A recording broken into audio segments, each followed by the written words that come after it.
right, welcome. It's the Jeff Dubay Show, the best hockey show in the market. In my mind, it's Wild Wednesday.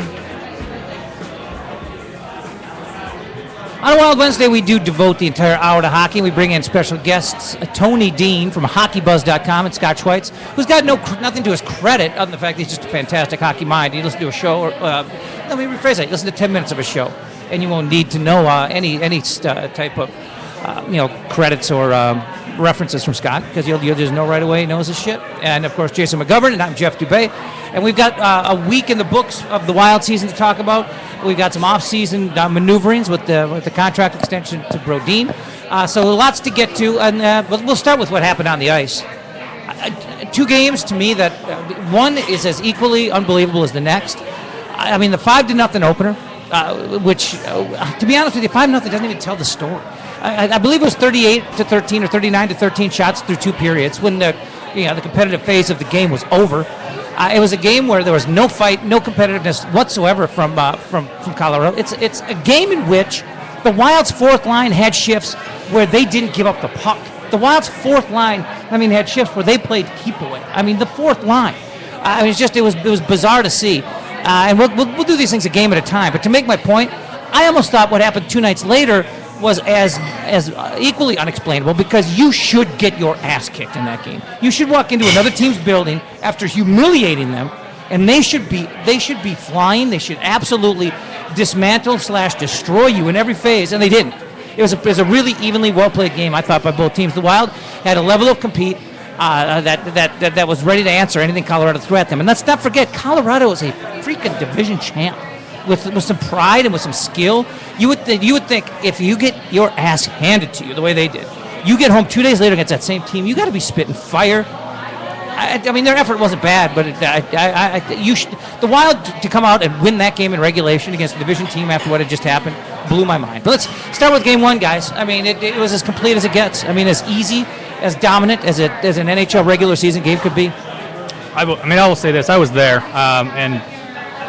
First of all, the Wild did it right with their right from the get-go with the intro, with the scoreboard, with the lights, the sounds. There was more electricity in that building for opening night than there was for playoffs last year. Really? People were so jacked up, and they did such a good job with the special effects. As a player for the home team, there's no way you couldn't come out blood boiling, full tilt, and Sure. just come out screaming. And it's what they were doing. They really put Colorado on their heels. I think once they were there, there was times it looked like they almost weren't putting in an effort. Because they realized that we were faster to the puck. We were winning the battles. We chased Varley after two periods. It was that kind of a vibe in the building. I didn't see it because I wasn't watching on TV, but in the post game I saw later on, they showed a picture of Patrick Waugh with just a look on his face that was in disbelief of what was happening. Yeah. And, to see that just kind of tells the story. And a lot of people are getting a little critical, Tony, that he wasn't making the move to get Varlamov out there just to give this guy a break. To be honest with you, when the fifth goal was scored, wasn't there like 2.5 left in the second? So I can see, get to the break, give your backup a time to stretch. He's going to get the whole intermission to stretch and get ready. But it's just kind of ironic because Waugh's most infamous moment is being left in a game just hung out to dry up in Montreal. It's a game that changed his career, that changed the course of his career. Sure. In both of those games, game one and game two of the season, I don't think Varlamov was an issue. I don't think he was a problem. I don't think he played bad. No. I think the Wild. I thought he gave up a little bit in game two. The goal was it the Niederreiter goal? That looked like a lack effort by Varlamov. It was just a puck that was just sitting there. Niederreiter just drove through it. That was game one. To get there. That was game one. Game one. Yeah. Did you say game two? Did you say game two? I didn't. Yeah. Okay, my bad. Well, and just in general, I don't think Varlamov played bad. I don't think he was the issue. Game one, 5-0. The Wild drove possession, and they drove possession with every line. You got to see the new look third line. They were strong in both ends. Mm-hmm. That creates matchup problems.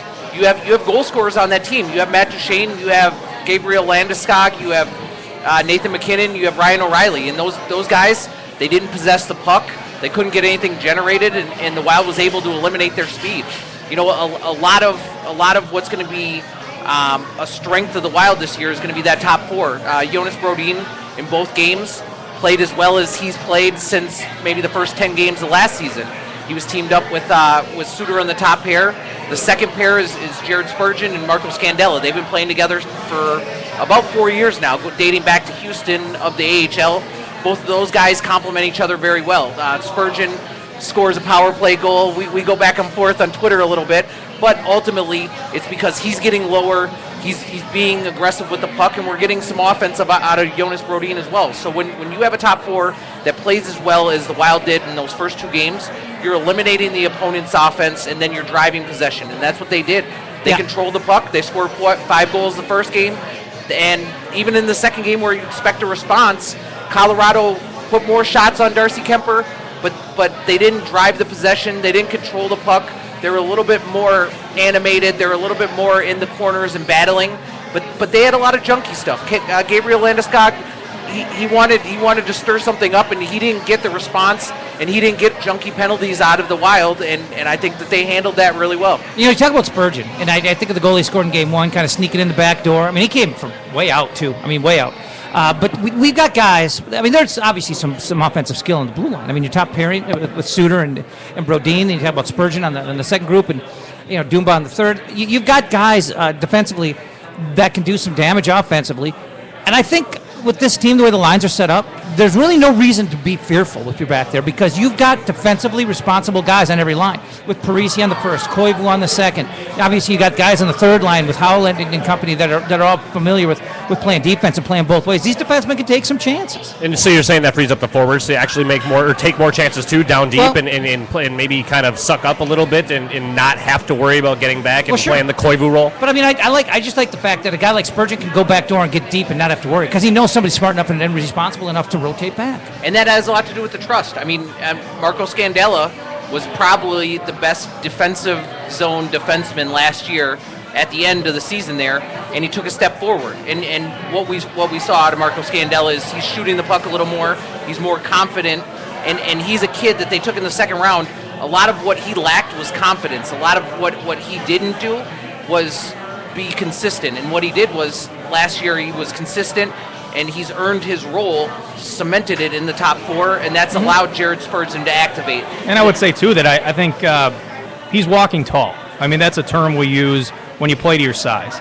I think he had to step up and be that defenseman that took the spot of a sizable defenseman like Stoner, who is now left. But when you have somebody who is walking tall, and he's going to be a force and somebody that people are going to have to look over their shoulder to make sure that you're not going to get laid out, and especially in front of the net. Somebody who's strong on those forwards in front of the net.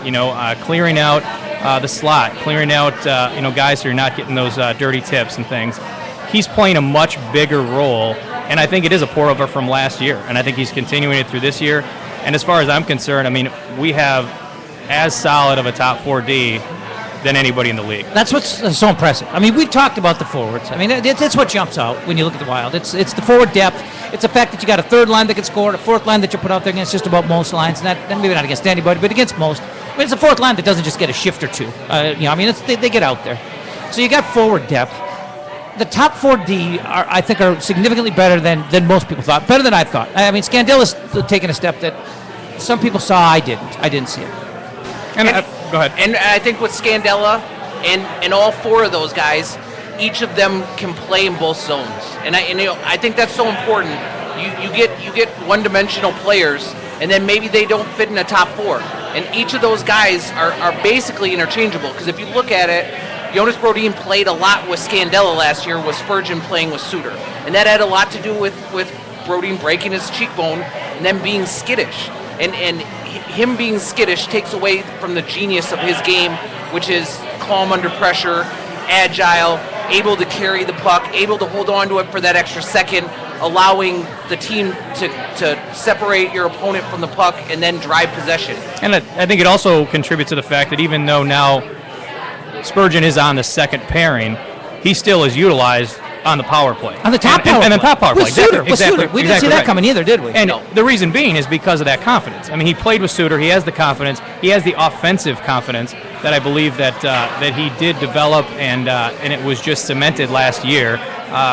Case in point, game Game 7, coming in and getting that goal to put it to OT. I mean, that kind of stuff, just rides with the guy through the offseason and as he just continued it through this year. And that's what you're seeing is when he's gonna go down deep and get that goal that he got in Game 1. Hey, I got to mention, folks, we're at Devil's Advocate, have been since the show began and will be for quite some time.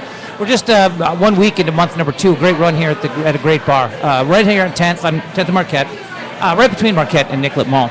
It's a great beer drinkers bar, a beer drinkers paradise. If you are a beer snob, you like the micro brews, you like the craft brews, they've got 40 craft brews on tap from around the country. Just a fantastic selection. Don't come in and order a Coors Light, please. I mean, you can if you want. Don't. You can if you want, but Don't it really do it. pisses me off. Make sure you wear Axe, though. If you order Coors Light, make sure you have a bunch of Axe on. Are you ripping Axe? Because I'm actually wearing Axe. No. I'm actually wearing Axe right now. Profiling purposes, that's all. I just want to know you before I know you. Oh, jeez, that is so law enforcement of you. That's so law enforcement of you. But Nice. It's a fantastic bar with a great menu, great food. Atlantic Fair, great beer drinkers bar on 10th Avenue, right between Marquette and Nicollet. Come on by. If you're here during the show, by the way, we've got some new beer specials.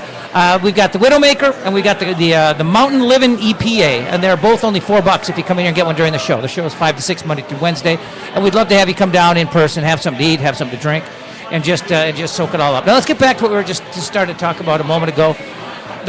We were talking about the top power play, what we thought it would look like, a week ago on this show, and a year ago it was Suter on the point with 4 forwards. Pominville would play the other point, and that's pretty customary in the National Hockey League. And we were kind of wondering, with the offensive ability of Brodin, with the offensive ability that Dumba could bring to the power play with the big shot, that where does Spurgeon fit into the power play? Oh, only on the first unit right next to Suter. I mean, that's a level of surprise. For me, not really. I mean, I guess it had to be determined if they were going to roll 2D, and if they did, they're going to have somebody who is going to be playing the quarterback, which is Suter, back there on the power play. But then a defense that is offensive-minded and can have that forward-esque quality where he can go deep and cycle in, and then somebody else can either come back to cover, or when they're cycling the puck, they're not worried if he's a defenseman in title. He's going to be doing the same type of role that a forward would do. Does that help the second unit, too, of the power play, having another defenseman out there so you have more forwards that are available? It's on the second unit, for God's sake. Yeah. Sure. Well, and I think a couple things that were indicative of why that took place. Pominville was playing the point. He would struggle on the sideboards. He would get caught up a little bit when they would transition from below the line to up top, and that created turnovers. When you have Spurgeon there, he's a lot smoother, a little better handle with the puck, and he's used to playing at the blue line and generating his offense from there. I think that was a very good adjustment by Yo. Another thing that I noticed is that Koivu and Vanek are going to be tethered together, and although that puts Vanek on the second power play, him with Koivu's going to feed him from every angle, and we saw that Vanek can also pass the puck. I mean, he set up a pretty good goal from Jason Zucker on a one-timer there. How about the deflection he had in the Saturday game? Who bet him that? Deflection? Was that Parisi that bet him that? It was Koivu that did that. Okay. It was a Koivu feed again. It was so good. And that's why I think, you pay Vanek that money, you think he would end up on the top power play. But if you're going to keep Koivu off of the top power play, which opens up a spot for Spurgeon, then you tether those guys together. I think that's what the second power play is kind of designed to do, is have those two guys connected and then mix in some young kids. Yeah. I know Fontaine's coming back for Friday, and he's going straight to the second line, and I believe he'll be getting second power play time. Exactly right. You looked at the power play, and it came out in Game 1, it was genius moments. The first 3 generated shots, it was aggressive, and the first power play of Game 2 was generated shots, aggressive, played lower, near Varlamov, and then they got away from it. And then they couldn't enter the zone, and it was a flashback. And it hurt my feelings a little bit, because I was like, this looks like last year in the playoffs. I know, and I get sensitive because they need to be decisive, especially on that second unit. They need to figure out who's going to carry the puck. If it's going to be Koivu, if it's going to be Dumba that carries it in, they need to figure out who their puck carrier is, get in the zone, set up that power play, and they didn't do it for the majority of Game 2. And I think what they've set themselves up is to have your first and second lines be your first and second power play. I mean, you're going to be able to roll with those 6 as your 1 and 2, and then on the other side of things, you're going to be able to roll a third and fourth line that potentially could fill in as your penalty killers. Well, let me ask you this. I mean, we know that Yo likes to tinker. I mean, he likes to mess with combinations. And I don't see him doing that as much this year with the forward lines. Does that leave the power plays to be his toy? Is that where he's going to have his creativities? I mean, we talk about how the first is the first and the second is the second. Get used to this, get used to that. Should we get used to it? Because he likes to mess. He likes to tinker. He's not going to do it. The top line is not going to be touched. Not tinkerable. He might mess around with the second and third lines a little bit, but when you get to the power play, that's to me where I think you might see him experiment, move this, move that. It depends. It depends if they're gelling, then he's not going to, because he loves if you're going to play those guys together in their first and line roles, which I'll give myself a little cred. I did pick that as soon as Fontaine was back. Yep. Cook was going back to the fourth, and Fontaine was going up. But when you have those guys together and they're gelling, and then you determine the identity of your fourth line, which I really believe you're going to see more of Brodziak rotating in and out of lineups and having Carter be the pivot, and have Cook and Zucker be the guys on that fourth line. You're going to keep your third line together and determine your power play unit, your penalty kill unit, and not have to do as much variation and keep some continuity between your lines. And that could come as early as Friday. So Michael Russo talked about it a little bit, and I think Yo addressed it a little bit. Possibly Friday, it'll be Carter in for Brodziak at center with Cook and Zucker. And then the other thing that Yo touched on was he really likes to use Haula and Nino together on the penalty kill because it creates a different dynamic, and we saw it. Zucker and I believe Haula and Nino both had shorthanded opportunities that were created because of their speed, because of their ability to generate offense shorthanded, which is another weapon. That's a deep team. If you can generate shorthanded chances, then you're putting the other team at a disadvantage on their power play, because as soon as you overcompensate, that's when you get killed, and there's no greater momentum generator than scoring on a team on their own power play. As long as you have defensively responsible guys on your PK, of course, Which just those guys are. Just an added benefit to have guys that have wheels. Where you screw up and all of a sudden Haula's gone. Yeah, Haula's a great player. And then he's off to the races, and he's had them before. He's had the breakaway shorthanded chances, and you have a guy that that maybe you fill in there like a Nino, and then you keep those two together. Obviously, Cook's a great PK guy. Brodziak, I'll give him credit. He's way more valuable defensively than he is offensively. That's what it is. But so you use the best guys you have, and Carter too. Carter I think is more of a defensive qualities as opposed to offensive. All right, let's talk schedule and what it does mean to lineup, because you have had a strange schedule. You had this week off, basically. Now you go out west. You got Anaheim. You got L.A. Traditionally, it's a tough trip for the Wild. It's a tough trip for most teams. But you're getting to be a few weeks into the season, and Justin Fontaine, Keith Ballard, Nate Prosser, Nicholas Backstrom have yet to play a game. Yo has come out and said, look, we got to get everybody in. We don't want people sitting 3 weeks into the season. So you're going to see some guys who are not your front liners get some action this week on the road against some tough opponents. I think, like you said, Donnie, I think you're going to see Fontaine for sure in on that second line come Friday. Which he's only not played due to injury. Correct. Ballard and Prosser have not played because they're your 7th and 8th best defense. Those two, I think, are going to be paired up opposite Dumba and Foligno. Ballard and Dumba, and then Foligno and Prosser. Yep, that's what they were working on in practice, and I think you're going to see in either game, in Friday and then on Sunday, you're going to see those two pairings just as get those guys some work. In real game situations, so they're not sitting there stale. As well as you got to get Backstrom in there at some point. You do. It's hard to take away from the hot hand. Yes. It's the cardinal sin of taking a goalie you out. Play Kemper against Anaheim, don't you? And then come back maybe. With I think you play Kemper against. You could play him against Anaheim, but he did have his breakout game versus LA. Oh. Well, that was his game that he came out and was called up from the Arrows, and he shut him down. That was like his coming out. Corner turning moment. He was playing top of the crease, and he beat him in a shootout. And when he gloves it, throws it down, and it was unbelievable to see a goalie in the shootout for the Wild not cower, not look like he has zero chance of stopping the opponent. And it was a signature moment for Kemper to get an opportunity. Are we past the day of one goaltender? Why can't we just ride Kemper as long as we can? I think they will. I have had faith in this kid, and I champion this kid, obviously. We can play back last Wild Wednesday when I was very proud of myself after he went out and shut out Colorado twice. But I believe this kid is a number one. I think he 100% he plays in Anaheim. I think if everything goes according to plan this year, he plays the majority of the games, and then you have Backstrom fill in. But do you need to get Backstrom in a certain amount of times then, and if so, when? No. It feels like they think they do. You need to get him in because I think you don't want him stale, but I think we're a year ahead of maybe the Wild's master plan as far as the phase of the 3-year Backstrom contract. I mean, I think at this point they figured that it was maybe a 50-50, like I said last week, but if you're ahead and you got a guy that's rolling, who cares? I mean, so what you're paying the guy, $3.2 million or whatever it's going to be. If you're winning, just win games. It doesn't matter. I mean, the same thing with other players. If you're winning, don't think about the money. Don't think about the contracts. I mean, take advantage of the fact that you got 5 guys making $900,000 this year, because that's going to change next year. It is a Wild Wednesday. It's the Jeff Dubay Show. Every Wednesday we devote the show to Wild hockey, National Hockey League talk. We'll talk a little Gophers, too, as the season gets going. They, of course, open the season by winning the icebreaker last week, holding on for a 4-3 win over Minnesota Duluth on Friday, and then beating the surprising upstart RPI Engineers Sunday in shutout fashion, 3-0 to take the icebreaker. Gophers 2-0, ranked number 1 in the nation. We will get to them throughout the course of the season.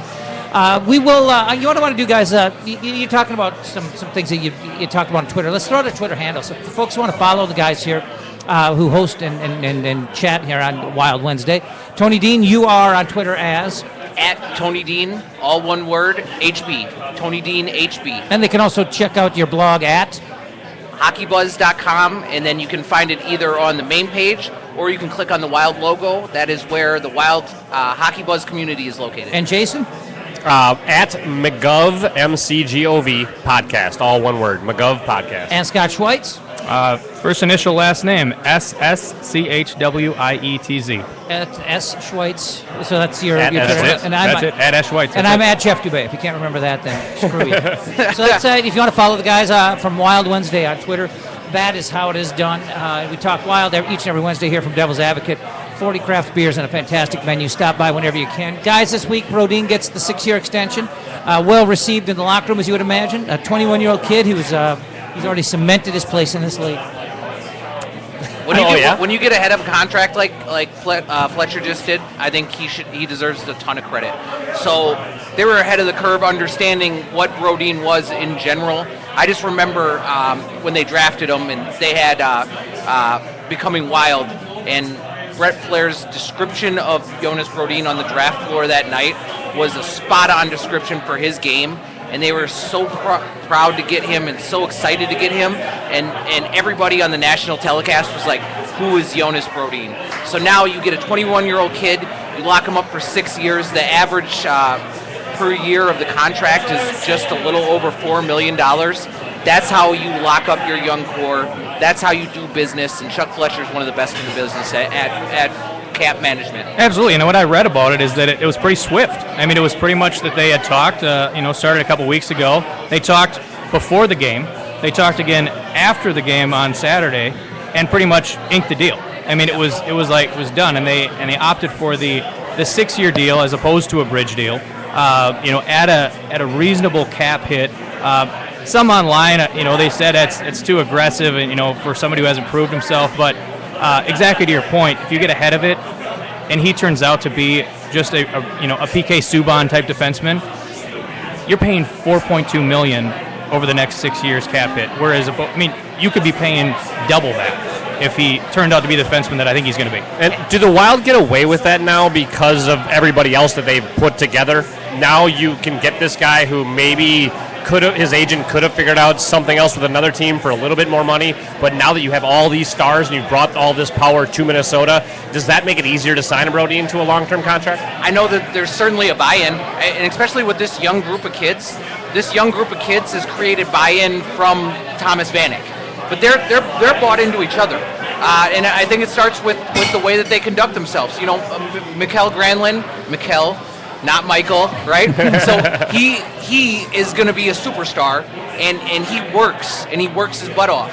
And his role models are on the team. Backstrom, who owned the team in Finland he played for, Teemu Selanne, Mikko Koivu. that he's the focal point of that group, and then you have Charlie Coyle, you have Nino Niederreiter, Jonas Brodin. These kids are going to buy in together. They're going to play together. They're going to want to play together for a long time. And when you get this sort of group together, and you can lock them up and get maybe a hometown discount, which seems like it's going to be the way that Chuck Fletcher tries to lock these kids down. I mean, this group is as good a core as any in the NHL. And then if you can get them into deals, I think Granlund's deal, he's going to be a superstar deal. I think you try to sign Coyle now before he scores 20-some goals. You try to, they got a great deal on Nino. Nino's deal is phenomenal in my mind because I think this kid scores 20 goals. And they got him, $9 million over 3 years or something like that. I mean, that's how you stay good for a long time, is signing young players to deals like that. And exactly what he's trying to do. I mean, he's made no secret about the fact that he has a large group of guys that are coming up for contracts, and he wants to stagger them. So he's got Nino on 3. He's got Brodin on 6. And I guess a side note is, from what I read is when Brodin signed his deal and, they got on the plane, it was just like, I mean, obviously they just won, but then the kid got a 6-year deal and everybody was excited. I mean, they were jacked. Yeah. So now you got the, everybody excited. So then you want the buy-in. You get Granlund on a 5-year deal, maybe $20 million, $5 million a year over 4 years. I think that's fair for somebody, for the player that he's going to be. You get Coyle on maybe a 4-year deal, or whatever the case is, a Howla. I mean, something like that. Mm-hmm. But these guys are going to take a quote-unquote hometown discount because they want to see where this is going. And they know that they're the future of the franchise and that it might not be a win-now approach, but the fact that they're a supporting cast on a hell of a team with some real blue-chip players, they know this is the team to be on. Well, and you can talk about getting ahead of the deal with the contract and getting a guy signed, being proactive, getting him a good cap number, staggering deals. But how about the investment of actually going out and getting these guys? I mean, he got Niederreiter for Clutterbuck. I mean, he got Howla in the 7th round. I mean, he's not only keeping them affordably, but he's getting them cheap. I mean, he's getting them for very little investment. And they're identifying a 7th round pick, Eric Howla. They're identifying the right kids to keep too. I mean, if you look at what we shipped to Buffalo, Johan Larsson Hackett, and Matt Hackett. I like Hackett better than Kemper at the time. And Matt Hackett, right? There's rumors and whatever that he was not taking to coaching, right? They're able to ship him and Johan Larsson, who is a good player, captain of that Sweden team that wins the gold medal in the under 20 juniors. But you're able to ship Johan Larsson because you have Howla. You're able to ship Hackett because you have Kemper. Yeah. I mean, they're choosing the right kids. Even Dumba. The way that they handled Dumba last year when he failed to launch, the way that they handled Granlund when he failed to launch. I mean, both of those kids came in with high expectations, and they failed to launch, and it wasn't a knee-jerk reaction.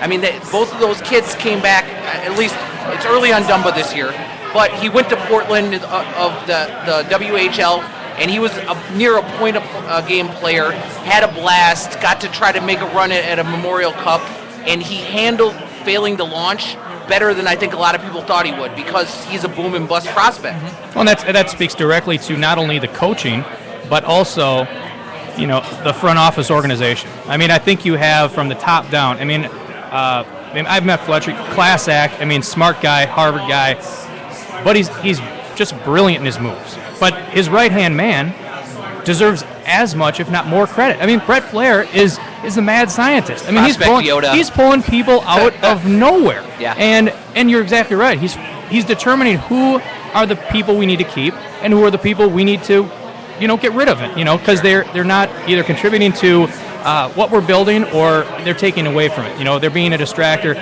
Like a Torrey Mitchell, for instance. I mean, we got rid of Torrey Mitchell. Shed his salary. But it comes out that he maybe was a little bit of a locker room cancer, And same with Setaguchi. I mean, you get rid of the guys that are taking your team down, and you bring in the guys they're only adding to the entire, experience and positive, mentality. Okay, so you're telling me it's time that I move on from the Barker-Leddy trade. You're telling me I got to let go of my hate, I got to let go of my anger, and just say, okay, he's entitled to one. Did he draft Tyler Kuma? Because that would be 2. Hey, No, you know what? Kuma was before. Okay, And it's so funny. I can't give him I can't give him credit. I can't give him grief for Kuma. Well, the funny thing about Letty Barker's back. Hey, you know what? And I was at a luncheon. I sat next to Fletcher after that trade, and I looked right at him. I go, did you screw up?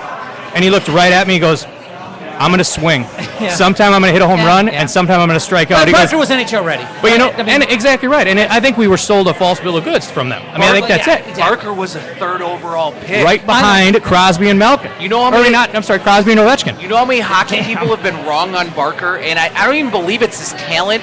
I think he just doesn't care. Well, he's a guy that he's doesn't the prototype. care. He's the template. He's what people are looking for. Big, strong defenseman who you thought could skate. I mean, he was kind of like a Pronger light coming up. I mean, that's what they thought he was. Well, they thought he was a tough guy, right? I mean, don't get me wrong. He's Also thought he was something. I mean, he's a piece of crap. But clearly he was. wow. Yeah, But I mean, people have been looking for. I mean, Eric Johnson was drafted way too high because people want big, mobile defensemen, Sure. and they're willing to take a big chance to get him. Well, it also looked like an embarrassment of riches in Chicago, though. I mean, don't mistake it. I mean, they had Seabrook there. They had Duncan Keith.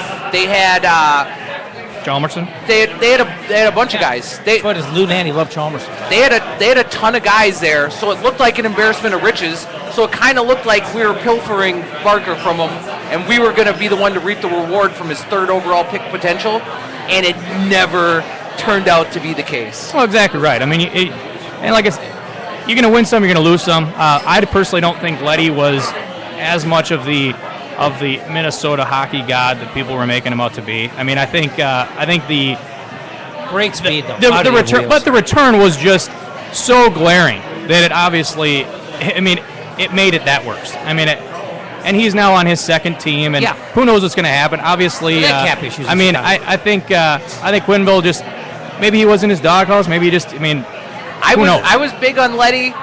And they did have cap issues. They had to move somebody. I was big on Leddy. I made some preposterous statements. I got savaged a little bit, calling him a wild killer. And then last season, he ends up in the press box. He ends up in the press box during the playoffs, and now he's shipped. And don't forget too, part of that trade, Kimmy Janssen. Yeah, at Kimmy Jansson's $5 billion. Yes. So I mean, they were able to ditch that salary when they knew they were getting nothing for Kimmy after the fact. So I mean, we were able to shed that too. So the Wild 2-0. Just going to throw some teams at you real quick. The other undefeateds in the league. Just tell me contender, pretender. I mean, who you think? I mean, it's a handful of games in. 2-3 games in for all these teams. So no one's getting carried away with anything. But let's start in the East with the undefeated teams right now. New Jersey, the Islanders, the Penguins. 3-0, 3-0, 2-0. And the Capitals, for that matter, are 1-0-2. Islanders are the one that surprised me. I mean, obviously they've revamped their team, and I mean, who knows how long it's going to last before they're exposed, but maybe not. Maybe they made the turnaround. The rest of them don't necessarily surprise me. New Jersey a little bit, but you know, the Penguins and the Capitals, I mean, they're typically a perennial contender. I would go Penguins contender, Islanders contender, Capitals pretender, and the other one you said pretender too. Whatever the other one was. Does the Eastern Conference even play hockey? Well, the Capitals are always pretenders, right? I mean, that's every single year. They have talent and then they never do anything. And have they been playing within their own conference? I mean, have they gone over to the West yet and really actually went up against some serious matchups? Right. There's a lot of me first hockey on that squad too. They have Ovi, they have Mike Green, and I like Barry Trotz, but I like him as a person more than I like him as a coach, and I'm not sure his system translates. So, you know, I was never a big Nashville Predators guy, and now that he's with Washington, I think they brought him in because he's able to be a stable presence after Oates and after some other stuff blew up there. I just think that's a lot of me first hockey, so I just don't buy into the Capitals. I think the West is a little easier. I mean, the Wild and the Blackhawks, I think everybody believes are for real. The Sharks, another undefeated that I think people believe are for real. What about the Predators and the Canucks? Pretenders, both. Yeah. Both, and I would say Dallas contender, Avalanche pretender. The Avalanche. Are you judging the Avalanche by the first 2 games? I'm judging the Avalanche by their moves and the way that they conduct themselves. Okay. How much do they miss Stasny? I love Stasny. How much do they miss Stasny? You know what? No? Stasny was their captain, though. People don't remember. Stasny was their captain. They gave it to the kid, right? So they had already kind of phased him out. And then last year, he goes career year, contract year. He was going home to St. Louis every single day that he was going to be a free agent. There was never a chance. He pulled a Parisi. I mean, basically, he went home, and it was time. And I think the writing was on the wall for that one. So I think that's why they transitioned before his contract was up. I mean, whether they want to admit it or not, I think they knew he was gone. If you look at their moves, though, they have a very nice young core. They didn't help it out a lot. They needed defense. They didn't get it. They get 37-year-old Brad Stewart. They trade P.A. Parento for 39-year-old Daniel Briere, 38 years old, who's still talented, scored a game winner, but he's just not the player he was.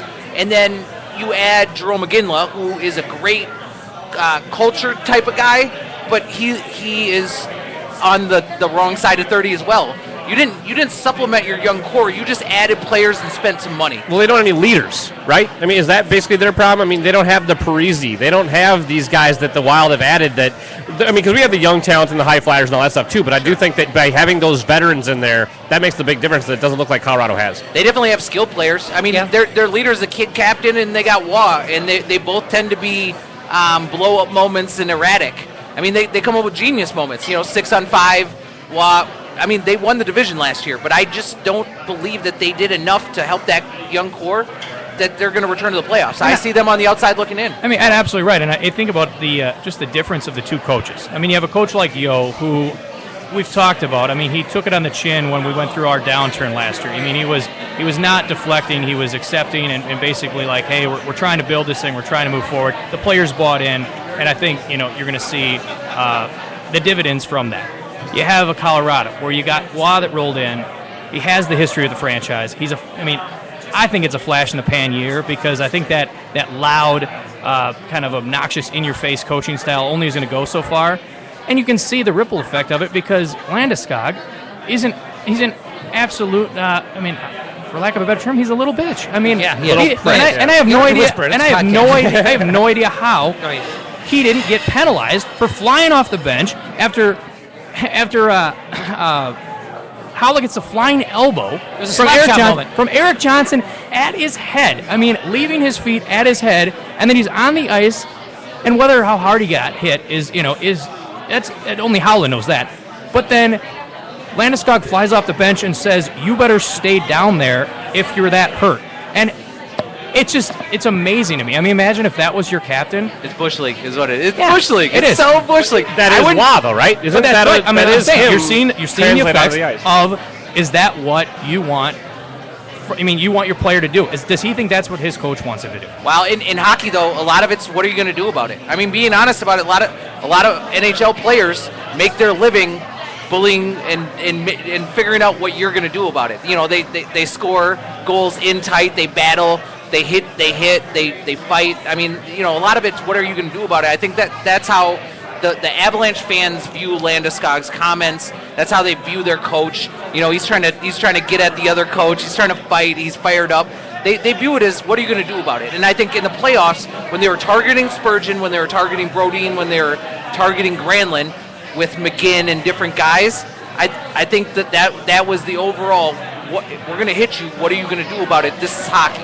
So, and what we did is we scored goals, and so I mean, if you want to bring it back, to Bantam hockey or to high school, I mean, you just start chanting scoreboard. I mean, at that point, it's like if you want to come at us, that's fine. Yeah. You're gonna get penalties. We're not gonna get the retaliation penalty because we are disciplined. We're well coached. We're gonna hurt you in the power play. Yeah, you can go crazy if you want and put on a show for your fans, and that's great. If that's what's selling tickets and that's what your fans are getting riled up for, and the volcano comments from Johnson and all this other stuff.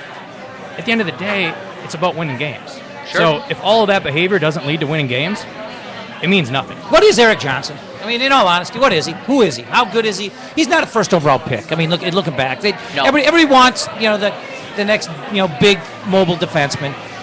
Eric Johnson getting drafted number 1 overall is a joke. Now that I look back at it, I think it's a farce. I'm not even sure he's a first round pick. Is he a first round? Do you think he's a first round talent? Not from what I've seen recently. I do. I think he's fringe first round. Clarify. First overall? Oh, he's not a first overall pick. But I think he's fringe first round pick.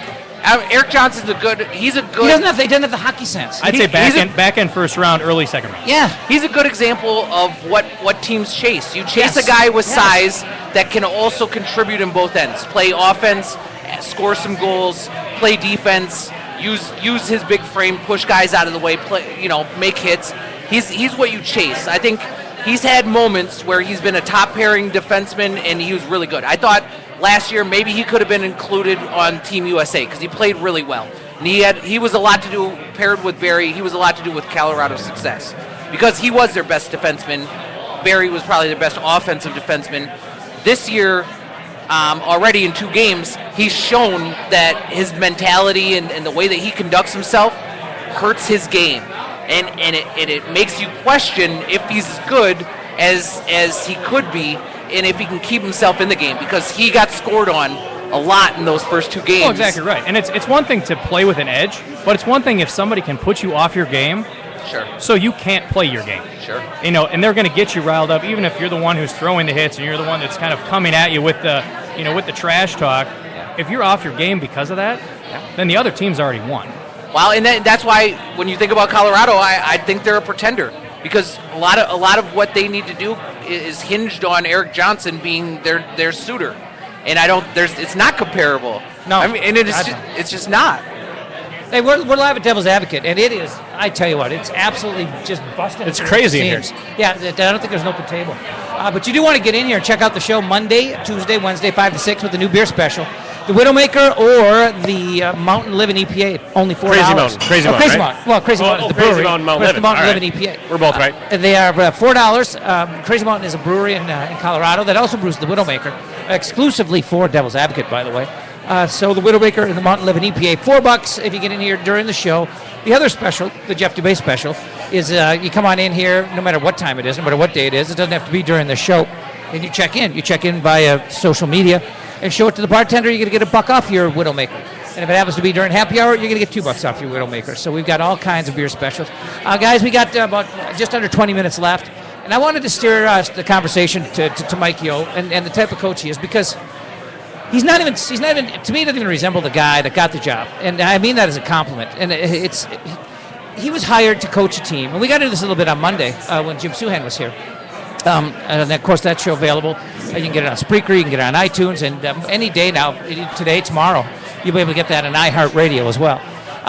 We were talking about the fact that he was brought up to coach a group of guys that he basically came up with. You know, that he was coaching a team that he coached in Houston. A lot of guys that had come up through the system, a young team. After 1 year of that, he was given the worst possible case scenario for his coaching skills, in my opinion. Now he had to coach a team with high-priced veteran talent and holes everywhere that was going to struggle and people were going to expect too much of, and he was going to have to try to command a locker room of $90 million salaries. And somehow he survived it. And he's made strides year by year. But now, people, if they want to look back at the Wild's playoff history and see the most significant playoff moments or playoff series, they'll go to Bruno back in 03 or whatever the hell it was. And they'll talk about the Avalanche series last year with Niederreiter. But I would almost say 2 years ago against Chicago, where Mike Yeo sat there and watched his team chase the puck for 5 games and said, we've got to change the way we play. We've got to possess the puck. The puck matters. Possession matters. We are not going to dump and chase and chase and chase and chase and chase. We're going to possess the puck and make plays with it and treat it like it's precious. And then they changed, in that offseason, they changed their style of play. I would say it's a couple years in the making. Nothing changes overnight. You have to change. It's a ballsy move. You have to change your mentality. You have to change your style. You have to change your locker room culture. You have to change your personnel. I mean, just for bringing in 2 guys like a Parise and a Suter are not going to change things. The casual fan's going to expect it because of the fanfare that happened. But anybody that knows hockey knows that you're only the sum of your parts. I mean, that's it. I mean, you're not going to be able to bring in one guy. And make it be a difference maker. That being said, though, you can't have that system without those guys either. No. So it goes both ways. Equal balance. You do need the personnel for the coaching to work. Equal balance, but I think it was a matter of shedding out some of the old Riseborough contracts, some of the old personnel that was there. The Lemaire mindset. Some of the mindset was there. I mean, people like a Stéphane Veilleux. I mean, it's good that he's Most down in boring Iowa in the now, world. but that's exactly the example that shows of the old style and the old mentality. Yes. And if you keep having that around, you're not going to have the complete cohesive buy-in of the entire team that's all on the same page, that's all bought into the coach, and be able to go forward together. You got to flash back, though. So you flash back to Todd Richards getting fired. When Todd Richards gets fired, it's Havlat in here, and it's Brodziak, and that's a pretty talent bankrupt team. Yo's first year, that's when they make the trade. They ship Havlat for Heatley. That's when you have Burns going for Setaguchi, Coyle, and Phillips. So then that first year, Yo loses Koivu for an extended period of time. The only first liner that he was able to keep was Heatley, who played all 82 games. That's when you have Kyle Brodziak playing most of the season on the second line, scoring 20 goals. I mean, you're looking at a different brand of wild hockey that Yo survived through. Exactly. When you looked at what he came into when he was first hired, Fletcher has to fire his first coach, who's a hometown guy, who's Todd Richards, and he's coming from a successful program in San Jose. He has to admit failure on the first guy. Richards didn't handle it well either. He basically given up out loud during press conference at the end of a bad season, which puts more pressure on Chuck Fletcher in his first GM job. To survive through that era where Yo came in to where he is now, it's pretty remarkable. And what he did was he owned his stuff. For him to take ownership, it's changed my opinion on him 180 degrees. And nobody savaged him more than me on Hockey Buzz. And probably the Minnesota Wild PR remembers me from the early days, probably because of the fact that I was very critical about keeping Danny Heatley on the first line, about avoidance, and I think, and also just dump and chase. You can't say dump and chase, have your team never get the puck, possess the puck, and get ran out of the rink by teams that are perennial powerhouses. I almost got that out. Well, the good teams have Mobile D, and if you got Mobile D, you're going to beat dump and chase. Sure, and that's what they've drafted is Mobile D. If you look at their drafts, it's been Mobile D. It's Brodin.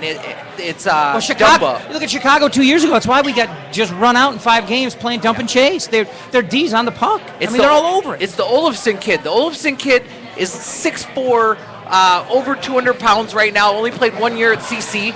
He can move like Brodin, and he's agile like that. But he can eliminate you from doing anything in the defensive zone like Suter does. Not as good as Suter, but he's a 19, 20-year-old kid that's skilled, that we found in the second round. He's a kid from Sweden that Sweden didn't even know about because he was playing for Green Bay of the USHL. I mean, he comes from a soccer family. He's a 6'4" Swede from a soccer family. That's what Brett Flair does. And Mobile D is a thing that's changing how the NHL is. Well, good, because I like teams that will carry the puck into the zone, maintain it across the blue line, and make a play. Sure. I mean, dump and chase is ugly hockey. The better teams seem to do that, too. They're possession players. If you got skill up front, you should play that way. Well, you can see exactly how the mentality has changed because of everybody. The new buzzword is the Corsi. How is the Corsi score? Yeah. And that's the possession score. Okay. That's how much has a team possessed the puck throughout the game. Yes. And follow it throughout the period. And I've never seen a Wild team possess the puck like they have this year. Exactly right. And to be able to... Well, they're good in the league right now, aren't they? Yeah, in that regard, in that stat? And same as last... I mean, end of last year, it was the same thing. Yep, So if you have the ability to determine when and when not to do the dump and chase, I mean, you don't have to do it just you can't turn it over at the blue line. Just by practice. You can't turn it over at the blue line. I mean, there are times you've got to just get it deep. Exactly Especially right. with a lead. I mean, you're walking into a wall, then bank it, and then have your quick guys, scoot around the D, and then go pick it up, pass it up front to the guy who's trailing. I mean, that's just common sense. But if you're in a system where it's like we have to dump and chase, we have to get past the red line, shoot it in, we'll chase it down. They're going to buy into it either way. But if they know that they have the freedom to do it, and hey, we're going to make a determination. Take smart forwards, though. You can't have idiots with the puck. Well, it's wasted energy. Dump and chase is wasted energy, ultimately. And the reason you play dump and chase hockey is because you have a team full of Steve Bayous. I mean, just being honest about it, you don't have guys that can carry the puck end to end. I mean, and when you're a coach, you know what you have, so you have to make, chicken salad out of chicken shit. I mean, that's just the honesty. Well, and the same thing is you get back to the old mentality of the Jacques Lemaire trap system. Sure. I mean, how do you think you play against a team? You trap them. You make them cough up the puck. Sure. On the other side, you're entering a zone. Maybe somehow in your subconscious, you're like, they're going to trap me. I better get rid of the puck. I mean, who knows? I have no idea if it took a while to dust off that mentality. Well, isn't part of that mentality, too, though, that every other team is better than you? Like, when you're looking at the other team as being better than you, that's the mentality you're going to have. The better you get, then that changes. And that was a big thing, that I read a couple comments from players that are coming into this year, and they said, it's not an idea of who we are and are we good. It's we are good.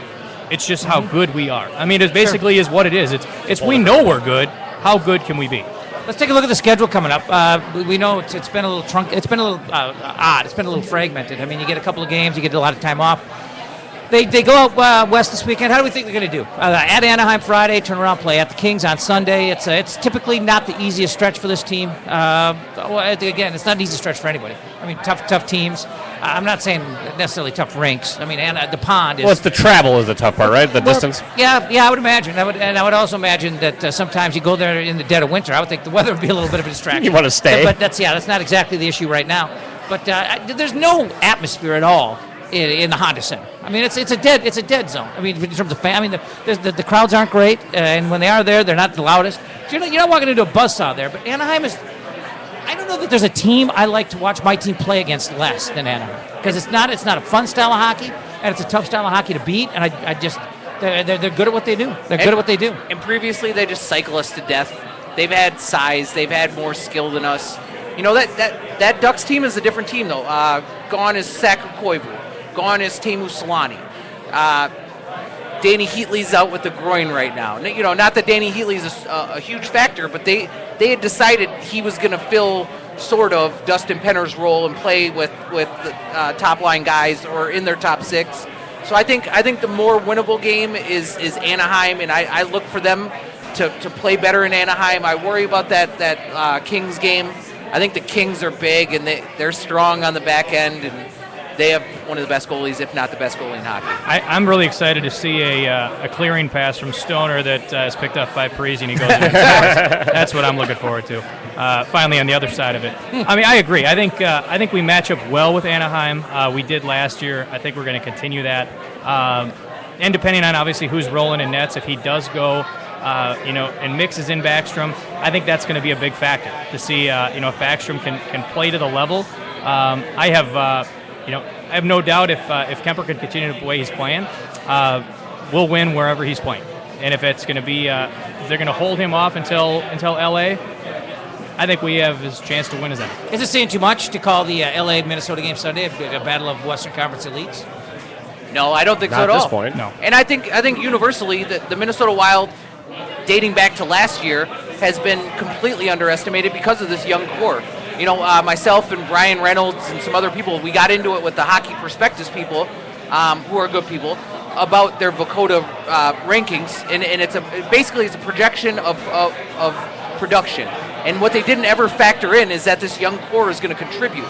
And you look at the third line right now, there's no better skilled young third line in the NHL than Haula, Coyle, and Nino, and they're going to be a different look for each of those teams on the West Coast. And I personally don't have any problem with us being underrated on the national media. I actually prefer it.